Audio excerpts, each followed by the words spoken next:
Hi friends, நாம் இப்போ simple chicken biryani பண்ண போகிறோம். இது பிரியாணின்னு சொல்ல, புலாவுன்னு சொல்ல, ரொம்ப ரொம்ப சிம்பிளான ரெசிபிங்க. அதுக்கு பார்த்திங்கன்னா இஞ்சி பூண்டு கிராம்பு ஏலக்காய் இஞ்சி பூண்டு பேஸ்ட்டுக்கு எடுத்து வச்சுருக்கிறோம். அது கூட ஒரு பச்சை மிளகாய் கொஞ்சம் இது சோம்பும் போட்டுட்டு நல்லா இடிச்சுக்கிறேங்க. அரைக்கிறதுல இடிச்சுக்கிறோம். நீங்கள் இடித்து செஞ்சு பாருங்கள், வேறு லெவலில் ரொம்ப நல்லா இருக்குங்க. அவ்வளோ நல்லா இருக்கும். இதுக்கு பெருசாக மசாலா போட வேணாம். ஆனால் டேஸ்ட்டு பிரியாணி நார்மல் பிரியாணி மாதிரியே இருக்கும். ஆனால் நெஞ்ச கறிக்காது, எதுவும் பண்ணாது. தாளிக்கிறதுக்கு வெங்காயம் பச்சை மிளகா கருவேப்பிலை எடுத்துக்கிறேங்க.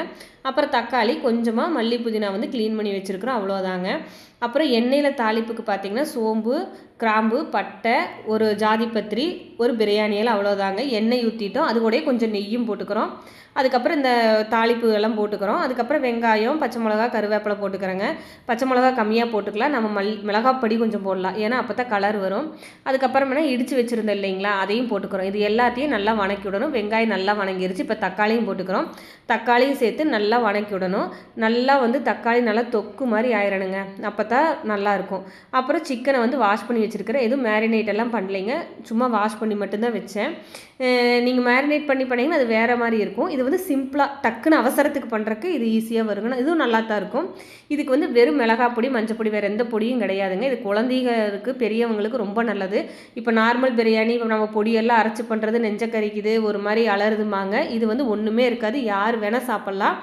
வயிற்றுக்கு ஒன்றும் பண்ணாது, டேஸ்ட்டாகவும் இருக்கும். மல்லி புதினாவும் க்ளீன் பண்ணி வச்சுருந்தோம், அதை போட்டுக்கிறேங்க. இதையும் நல்லா கலந்து விட்டு ஒரு 5 நிமிஷம் அப்படியே விட்டுறணும். நல்லா மிக்ஸ் ஆகி இது நல்லா வந்துருங்க.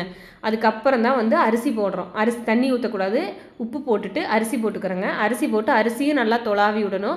நல்லா மிக்ஸ் ஆகிடணும். மசாலா அரிசி சிக்கன் இதெல்லாம் நல்லா இதாகும்போது நல்லா காரம் மசாலாலாம் இதில் ஏறிடுங்க.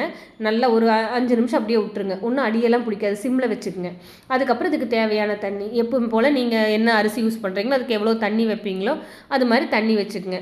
முடிஞ்சாலும் கொஞ்சம் கம்மியாக வைங்க. இப்போ ஒன்றுக்கு 2.5 வைக்கிறவங்க 2 வைங்க. 2 வச்சிங்கன்னா ஒரு 1.25 அப்படி வைங்க. அப்போ தான் நல்லா இருக்கும். ஏன்னா சிக்கனு தண்ணி விடும். அப்புறம் எப்பவுமே விசில் விடுறது உசு உசுன்னு நிறையா விடாதீங்க. ஒரு விசில் விட்டு சிம்மில் 5 நிமிஷம் வச்சு ஆஃப் பண்ணிடுங்க. இப்போ ஓப்பன் பண்ணி பார்க்கலாம். ரெடி ஆயிடுச்சு பார்த்தீங்களா, இது ரொம்ப நல்லாயிருக்கும். மஞ்சத்தூள் போட்டங்காட்டி இந்த கலர் வருதுங்க. நீங்கள் சப்போஸ் மஞ்சத்தூள் போடாமல் மிளகாய் பொடி போடாமல் பச்சை மிளகாயே போட்டு பண்ணிங்கன்னா அது வேறு டேஸ்ட்டில் இருக்கும், வேறு மாதிரி இருக்கும். அது அடுத்த டைம் நான் எப்படின்னு சொல்கிறேன்.